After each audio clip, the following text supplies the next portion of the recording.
This is session number 24. Okay, techniques for business decision. Second, the syllabus for BBA 6th semester.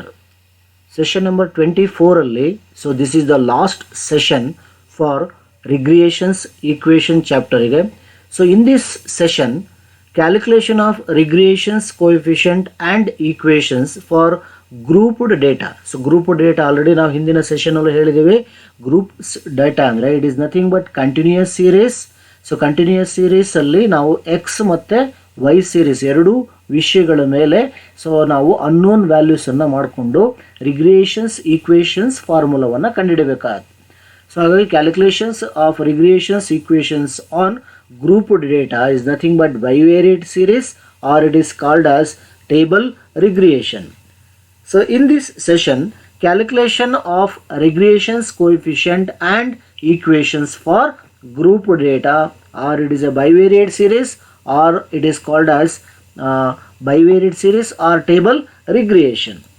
So learning objective of this chapter or this session helps the student to be familiar with the illustration on regression. ಅಂದರೆ ನಾವು example ಮುಖಾಂತರ problem ಮುಖಾಂತರ ಸ್ಟೂಡೆಂಟ್ಸಿಗೆ ರಿಗ್ರೇಷನ್ನ ಮಹತ್ವವನ್ನು ತಿಳ್ಕೊಳ್ಳೋಕ್ಕೆ try ಮಾಡಿ X on Y and Y on X ಈಕ್ವೇಷನ್ಸನ್ನು ಫೈಂಡ್ ಔಟ್ ಮಾಡೋದನ್ನು ಕಲಿಸ್ಕೊಡ್ತೀವಿ ನಾವು. The students will know about the regressions equations of grouped data. Nothing but continuous ಸೀರೀಸಿಗೆ ನಾವು ಹೇಗೆ ರಿಗ್ರೇಷನ್ಸ್ ಈಕ್ವೇಷನ್ ಆಲ್ರೆಡಿ ನಾವು ಇಂಡಿವಿಜುವಲ್ ಸೀರೀಸ್ ಕಲ್ತಿದ್ದೀವಿ. So this is the last session. ಹಾಗಾಗಿ ಯು ಆಲ್ ಪರ್ಫೆಕ್ಟ್ ಆಗಬೇಕು ಗ್ರೂಪ್ಡ್ ಡೇಟಾದಲ್ಲಿ ಹೇಗೆ ಮಾಡೋದು ಅಂತ.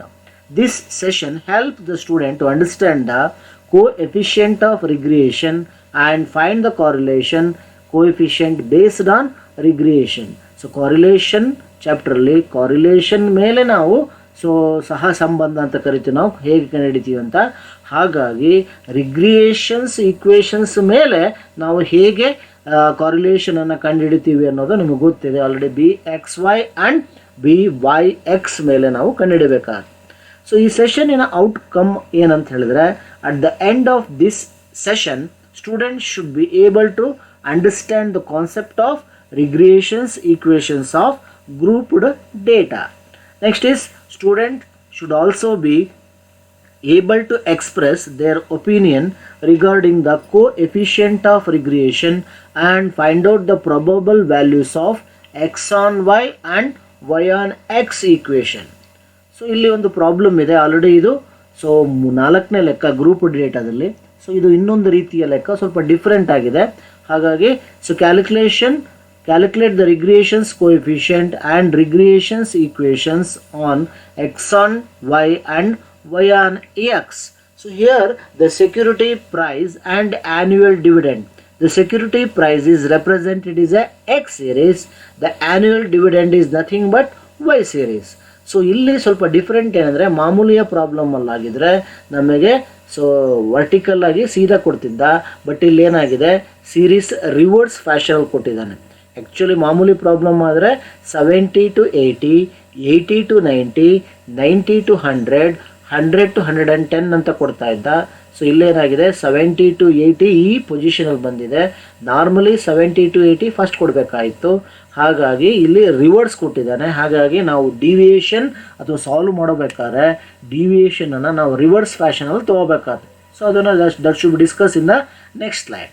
The annual dividend is represented is nothing but y. So again, so here the annual dividend is 6 to 8 and 8 to 10 and 10 to 12. ನೋಡಿ ಇಲ್ಲಿ reverse ಕೊಟ್ಟಿದ್ದಾನೆ. So ಇಲ್ಲಿ ಮಾಮೂಲಿ ಫ್ಯಾಷನ್ ಕೊಟ್ಟಿದ್ದಾನೆ. ಸೊ ಇದು ಡಿಫ್ರೆಂಟ್ ಏನಂದರೆ, the class interval for security price is X is class interval is 10. The annual dividend is 6 to 8, 8 to 10 ಕೊಟ್ಟಿರೋದ್ರಿಂದ the class interval is 2. ಹಾಗಾಗಿ in class interval of I X ಮತ್ತು I Y ತೊಗೋಬೇಕಾದ್ರೆ ಗಮನಕ್ಕಿರಲಿ. So I X is 10 ತೊಗೋಬೇಕು, I Y ತೊಗೋಬೇಕಾದ್ರೆ 2 ತೊಗೋಬೇಕು. So ಅದನ್ನು ನಾವು next ಸ್ಲೈಡಲ್ಲಿ ಹೇಳ್ಕೊಡ್ತೀನಿ ಅದನ್ನು ಹೇಗೆ ಸಾಲ್ವ್ ಮಾಡೋದು ಅಂತ. So computation of coefficient regression. So assuming 105 is taken as a security ಪ್ರೈಸ್ಗೆ ಅಸ್ಯೂಮೆಂಟ್ ಮಾಡ್ಕೊಳ್ಳಿ. ಅದೇ ರೀತಿ ಆ್ಯನ್ಯುವಲ್ ಡಿವಿಡೆಂಡ್ಗೆ 11 ಅನ್ನೋದನ್ನು ನೀವು ಅಸ್ಯೂಮ್ಡ್ ಮೀನ್ ಮಾಡ್ಕೊಂಡಿದ್ದೀನಿ. ಸೊ ಆ ರೀತಿ ಪ್ರಾಬ್ಲಮಲ್ಲಿ ಸೊಲ್ಯೂಷನ್ ಮಾಡ್ತಿದ್ದೀನಿ. ಸೊ ಹಾಗಾಗಿ so assuming 105 and 11 as assumed mean for X and 11 is taken for assumed mean for Y series. ಅಂದರೆ ಎಕ್ಸ್ ಸೀರೀಸಿಗೆ ಅಸ್ಯೂಮ್ಡ್ ಮೀನ್ 105 ಆ್ಯಂಡ್ ವೈ ಸೀರೀಸ್ಗೆ assumed mean is 11. Next is the values in the brackets in each cell refers. ಅಂದರೆ ನಾನು ಟೇಬಲಲ್ಲಿ ಹೇಗೆ ತೊಗೊಂಡಿದ್ದೀನಿ ಅಂದರೆ F D X D Y that is 1 into 2 minus 2 into minus 1 ಈ ರೀತಿಯ ಫಾರ್ಮುಲಾದಲ್ಲಿ ತೊಗೊಂಡಿದ್ದೀನಿ. ಆಲ್ರೆಡಿ ಇದು 4ನೇ ಪ್ರಾಬ್ಲಮ್ ಆಗಿರೋದ್ರಿಂದ so you have to perfect this has to be calculated for each cell. ಪ್ರತಿಯೊಂದು ಸೆಲ್ಲಲ್ಲೂ ಇದೇ ರೀತಿ ಕೂಡ ಸಾಲ್ವ್ ಮಾಡಿಕೊಂಡು ಟೇಬಲಲ್ಲಿ ಆನ್ಸರ್ ಇದೆ ಅಂತ ಅಂದ್ಕೊಂಡು ನೀವು ಮತ್ತೆ ಸಾಲ್ವ್ ಮಾಡಬೇಕಾಗತ್ತೆ to obtain the summation of F D X D Y. F ಮತ್ತು ಡಿ ಎಕ್ಸ್ ಡಿ ವೈನ ಮಲ್ಟಿಪ್ಲಿಕೇಶನ್ ಮಾಡಿಕೊಂಡು ಬ್ರ್ಯಾಕೆಟಲ್ಲಿರುವಂಥ ಆನ್ಸರ್ ಬಂದಿದೆ ಅಂತ. ಸೊ ಹಾಗಾಗಿ ಡಿವಿಯೇಷನ್ ಆಫ್ ಎಕ್ಸ್ ಈಸ್ ಹೇಗೆ ಬಂದಿದೆ ಅಂದರೆ so M minus A mid value minus assumed mean divided by class interval. For example the mid value is 7, the assumed mean is 11, so divided by 2. So ಈ ರೀತಿ ಆನ್ಸರ್ಗಳು ಬಂದಿದೆ ಅಂತ ಅಂದ್ಕೊಂಡು ನೀವು ಲೆಕ್ಕವನ್ನು ಸೊಲ್ಯೂಷನ್ ಮಾಡಿದ್ದಾರೆ ಅಂತ ಅಂದ್ಕೊಂಡು ಸೊಲ್ಯೂಷನ್ ಮಾಡಬೇಕಾಗುತ್ತೆ.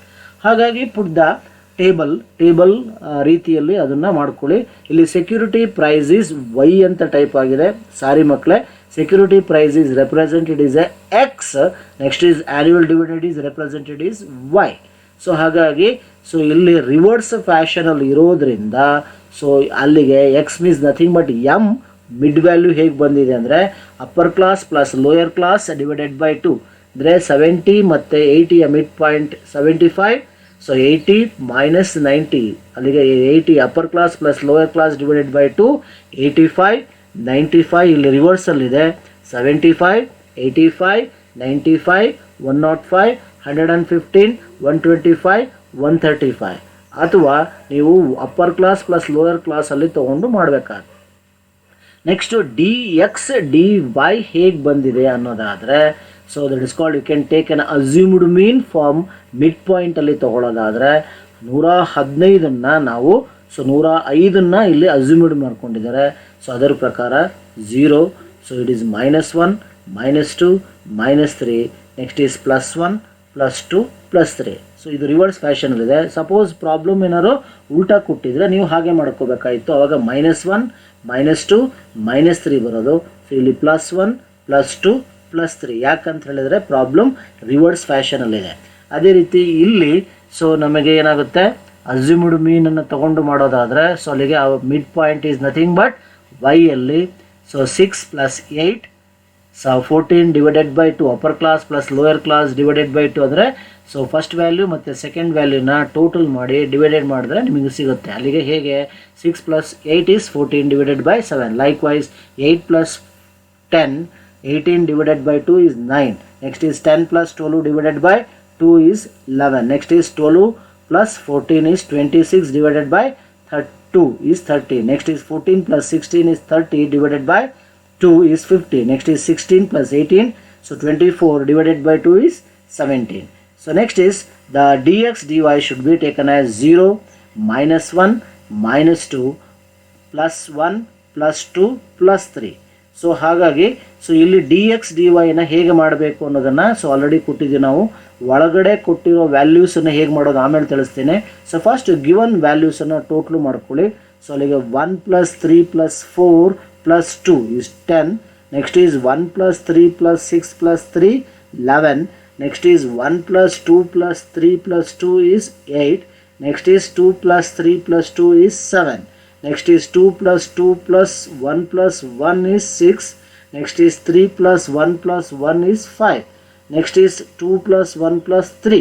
So that is the frequency of so security price is nothing but x. The n is equal to 50. How to find out the n? 10 + 11 + 8 + 7 + 6 + 5 + 3. Likewise, so how to come the value? Arrive the value of 7 + 8 ಅಂತ ಹೇಗೆ ಬರುತ್ತೆ ಅಂದರೆ 2 + 3 + 2 7. Next is 1 + 1 + 2 + 2 + 1 + 1 is equal to 8. Next is 1 + 3 + 2 + 3 + 1 + 1 11. Next is 3 + 3 + 3 + 2 + 1 + is equal to 12. Next is 4 plus 3 plus 2 is equal to 9. Next is 2 plus 1 is equal to 3. So ಅಲ್ಲಿಗೆ n ಹೀಗೆ ಕೂಡಿದ್ರು same ಬರಬೇಕು, ಹೀಗೆ total ಮಾಡಿದ್ರು ಸರಿ ಬರಬೇಕು. ಸೊ ಅಲ್ಲಿಗೆ 7 plus 8 plus 11 plus 12 plus 9 plus 3. So 50. So next is f into dx. So this is the f. Next is dx. f ಮತ್ತೆ dx ಅನ್ನ ಮಾಡೋದಾದರೆ, so this is the 3 into dx is 3 into 1. Sorry. Next is 30. Next is 22. Next is 8. Next is nothing but 10 into 3. This is the f. So f illide nodi. 10 into 3 30. Next is 11 into 2 22. Next is 8 ones are 8. So this is the f. This is the dx. So ಅದೇ ರೀತಿ 7 into 0 0. Next is 6 into minus 1 minus 6. Next is 5 into minus 2, it is a minus 10. Next is 3 into minus 3, it is a minus 9. So ಅಲ್ಲಿಗೆ all the plus values and all the minus value difference ಮಾಡಿದ್ರೆ ನಮಗೆ sigma f dx 35. Likewise, so this is the f dy. This is the f frequency for y series. f dy ಇಲ್ಲಿದೆ ನೋಡಿ. So 7 into minus 2 minus 14. Next is 8 into minus 1, it is a minus 8. Next is 11 into 0, it is 0. Next is 12 into minus 1, it is a minus 12. Next is 9 into minus 2, it is a 18. Next is 3 into 3, so it is a 9. So ಅಲ್ಲಿಗೆ ಈ ರೀತಿ it is called vertically ಮತ್ತು horizontally ಏನು ಮಾಡ್ತಿರೋ ಎರಡನ್ನೂ ನೋಡಬೇಕು ಅಲ್ಲಿಗೆ. So ಅಲ್ಲಿಗೆ 12 plus 18 plus 9 plus value minus 14 ಮತ್ತು 8ನ ಡಿಫ್ರೆನ್ಸ್ ಮಾಡಿದ್ರೆ sigma F D Y is 17. So next is F D square ಹೇಗೆ ಬರುತ್ತೆ ಅಂದರೆ this is the F, next is this is the D. So ಅಲ್ಲಿಗೆ 3 3 is 9 into 10, it is a 90. Likewise 2 into 2, ಮೊದಲೇ double square ಮಾಡ್ಕೊಳ್ಳಿ. 2 2s are 4, 4 into 11, it is a 44. So next is 1 into 1 1, 1 into 8 8. Next is 0 into 0, any multiplied by 0 is 0. Next is minus 1 into minus 1, it is a plus 1. Plus 1 into 6, it is a plus 6. Next is minus 2 into minus 2, it is a plus 4. Plus 4 into plus 5, it is a 20. Next is minus 3 into minus 3, 9. 9 3s are 27. So ಅಲ್ಲಿಗೆ sigma F D square ಎಲ್ಲದು ಪ್ಲಸ್ಸೇ ಬರುತ್ತೆ. ಹಾಗಾಗಿ F D square value 90 plus 44 plus 8 plus 6 plus 20 plus 27, the total is 195. ಅದೇ ರೀತಿ F D y square ಹೇಗೆ ಬರುತ್ತೆ ಅಂದರೆ, so 7 into minus 2 ಅಲ್ಲ, minus 2 into minus 2, it is a 4. 4 7s are 28. Next is minus 1 into minus 1 plus 1 plus 1 into 8 plus 8. Next is 0 into 0 0 into 11 is 0 because 0 multiplied by anything is 0. Next is 1 into 1 1, 1 into 12 is 12. So next is 2 into 2 4, 4 into 9. So 9 4s are 36. Next is 3 3s are 9, 9 3s are 27. So ಅಲ್ಲಿಗೆ the total of f d y square 28 plus 8 plus 0 plus 12 plus 36 plus 27 is 111. How to arrive the 51? 51 ಹೇಗೆ ಬರುತ್ತೆ ಅನ್ನೋದಾದರೆ ನಾನು ಮೊದಲು ಹೇಳ್ತೀನಿ. ನಾನು F D X D Y ಅನ್ನು ಮೊದಲು ಮಾಡ್ಕೋಬೇಕು. So this is the D X value, this is the dy value. So ಅಲ್ಲಿಗೆ 3 2s are, so 3 into 2 6. So so ಇಲ್ಲಿ ಒಳಗಡೆ ಇರೋ ವ್ಯಾಲ್ಯೂಸನ್ನು ಮೊದಲು ಮಾಡ್ಕೋಬೇಕು. ಇಲ್ಲೆಲ್ಲೂ ಈ ಬಾಕ್ಸಲ್ಲಿ ಎರಡೂ ಕೂಡ ವ್ಯಾಲ್ಯೂಸ್ ಇಲ್ಲ. ಸೊ 0 ಇರೋ ಕಡೆ ನಾವು 0 ಹಾಕ್ಕೊಂಡ್ಬಿಟ್ಟಿದ್ದೀವಿ, ಅದೇ ರೀತಿ 0 ಇರೋದನ್ನು 0. ಸೊ ಇಲ್ಲಿ ಫಸ್ಟ್ 9 3 ಇದೆ. ಈ 9 ಹೇಗೆ ಬರುತ್ತೆ ಅನ್ನೋದನ್ನು ಫಸ್ಟ್ ಹೇಳೋದಾದರೆ, so D X D Y it is a 3 into 1 3 3 3 is a 9. So likewise 24 the ಬಾಕ್ಸಿನ ಒಳಗಡೆ ಬ್ರ್ಯಾಕೆಟಲ್ಲಿರೋ ವ್ಯಾಲ್ಯೂಸನ್ನು ಹೇಗೆ ಬಂತು ಅನ್ನೋದಾದರೆ, so first is here 3 into 2, so 3 2s are 6, 6 4s are 24. So like 24 is the value. So likewise 3 into 3, 3 3s are 9, 9 2s are 18. So ಅಲ್ಲಿಗೆ how to arrive the 51 ಹೇಗೆ ಬಂತು ಅನ್ನೋದಾದರೆ, ಸೊ ಒಳಗಡೆ ಬ್ರ್ಯಾಕೆಟಲ್ಲಿರೋ ವ್ಯಾಲ್ಯೂಸು 9 + 24 + 18 is 51. ಲೈಕ್ ವೈಸ್ 22 ಹೇಗೆ ಬರುತ್ತೆ ಅನ್ನೋದನ್ನು ಹಾಗೇ ಮಾಡಬೇಕು, ಡಿ ಎಕ್ಸ್ ಡಿ ವೈನ ಮಲ್ಟಿಪ್ಲಿಕೇಶನ್ ಮಾಡಿ. ಹಾಗಾದರೆ ಇಲ್ಲಿ 28 ಹೇಗೆ ಬರುತ್ತೆ ಅನ್ನೋದನ್ನು ನಾನು ತೋರಿಸೋದಾದರೆ, so first you can values ಒಳಗಡೆ ಇರೋದನ್ನು ನೀವು ಡಿ ಎಕ್ಸ್ ಡಿ ವೈನ ಮಾಡ್ಕೊಂಡ ಮೇಲೆ ಬರುತ್ತೆ. ಹಾಗಾಗಿ I can explain. So how to the inner value 4 ಹೇಗೆ ಬರುತ್ತೆ ಅನ್ನೋದಾದರೆ, so first is -1 -2 minus into minus it is a plus ಆಗುತ್ತೆ. -1 -2 it is a +2, +2 into +2 4.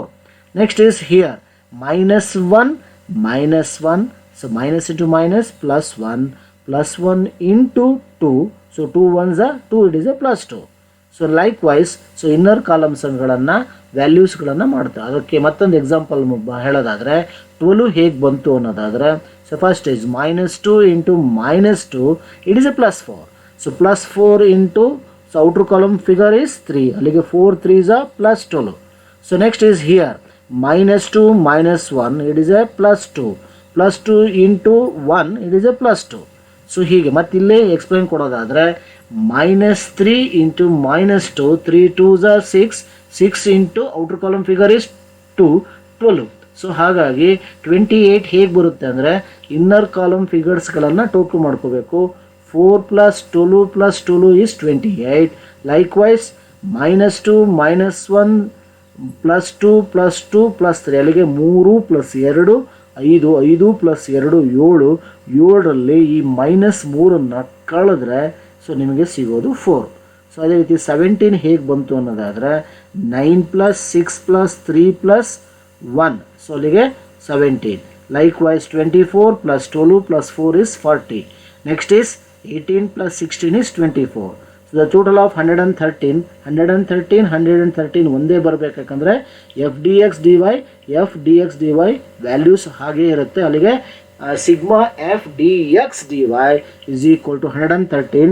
So 28 + 4 + 17 + 40 + 24.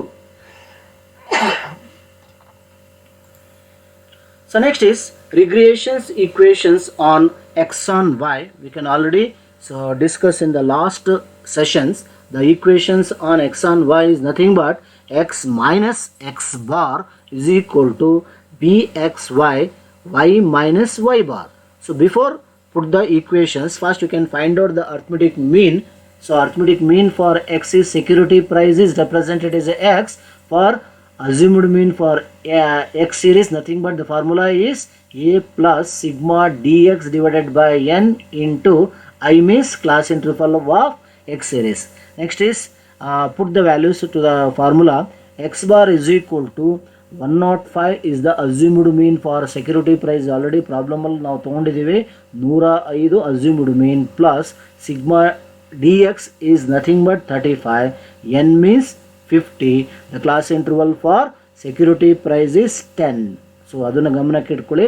So into 10. So ಅಲ್ಲಿಗೆ put the equations, ಅಲ್ಲಿಗೆ ಸಿಂಪ್ಲಿಫಿಕೇಶನ್ ಮಾಡೋದಾದರೆ, so the arithmetic mean for security price is nothing but x series is 112. Likewise arithmetic mean for y series nothing but the annual dividend is represented as a y mean. The formula is a means assumed mean plus sigma dy divided by n into class interval for y series. ಅಲ್ಲಿಗೆ y mean is equal to the assumed mean for annual dividend is 11 plus sigma dy is 17. So next is divided by n is 50, but the class interval is not a 10 here. 2 because 6 to 8, next is 8 to 10. ಹಾಗಾಗಿ ಇಲ್ಲಿ class interval 2 ಇದೆ. So ಇದನ್ನು simplification ಮಾಡೋದಾದರೆ arithmetic mean for annual dividend is nothing but y series come to the figure 11.68. Next step is calculation of regressions coefficient bxy. The bxy formula already ಇದು ಹಿಂದಿನ ಸೆಷನಲ್ಲಿ ಹೇಳಿದ್ದೀವಿ. n is equal n sigma dx into sigma dy minus sigma dx into sigma dy the whole divided by n sigma f dy square. So x ಇರೋ ಕಡೆ ಮಾಡಬೇಕಾದ್ರೆ y formula ಹಾಕೋಬೇಕು. F D y square minus sigma F D y square into i x divided by i y. That means class interval of x series and class interval of y series. So bxy is equal to n means 50, dx dy is already 113 minus dx sigma dx is 35, sigma dy is 17, the whole divided by 50, 111 minus 17 power of 2 into class interval of x series 10 and class interval of y series is 2. Next is bxy is equal to 113 into 50, that is 5650, 35 into 17, it is a 595, divided by 111 into 50, it is a 5550, 17 into 17, it is nothing but 2, 89, 10 divided by 2 is 5.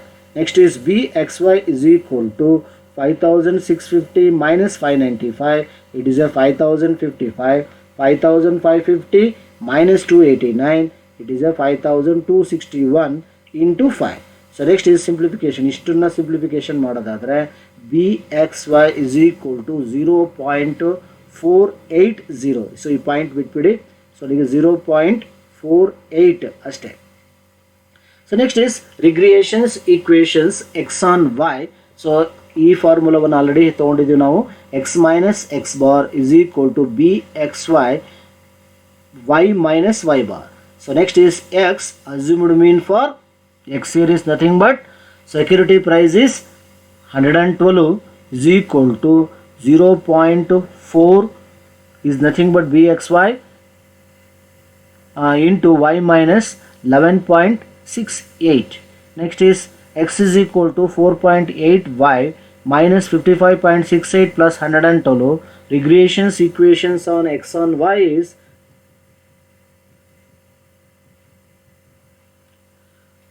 56.32.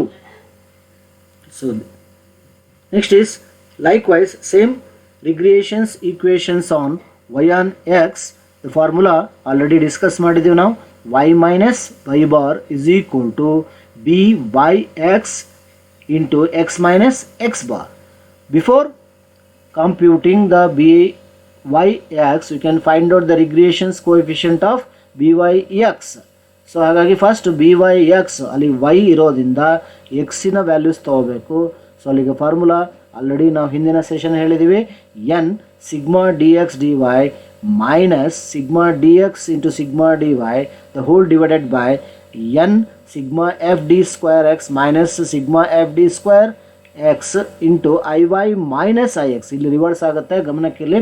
Next is B Y X is equal to so 50 into 113, n means 50, sigma f dx dy is 113 minus sigma f dx is 35, sigma f dy is 17 divided by n is equal to 50, sigma f d square is 195. Table ಅಲ್ಲಿ ನೋಡಿ ಅದರ ವ್ಯಾಲ್ಯೂಸನ್ನು ಈಕ್ವೇಷನ್ಸ್ಗೆ ಫಾರ್ಮುಲಾಗೆ ತಂದು solution ಮಾಡಬೇಕಾಗತ್ತೆ.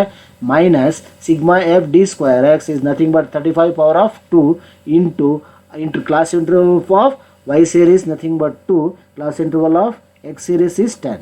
Next is byx is equal to 50 into 113 is 5650, 35 into 17 is 595, next is 50 into 195 is 9750, next is 35 into 35 is 1225, 2 divided by 10 is 0.2.